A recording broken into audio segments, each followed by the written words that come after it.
Welcome to visit the Sweet Gifts factory. What we see now is our 300-acre planting base for providing raw materials. And there are special personnel to conduct quality inspection of raw materials to ensure that the products qualified from raw materials. Now is the place where our raw materials are initially processed, and all the raw materials of internal flowers need to be colorized, dyed, and dried here. We also have our own laboratory to develop new technology to ensure the quality of products. High-dimensional cooperative packaging factories give us more advantage on supply side.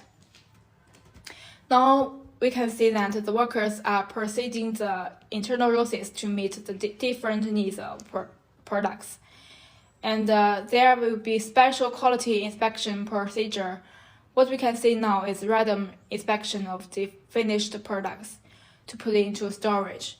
Now is our preserved roses and other preserved flowers warehouse.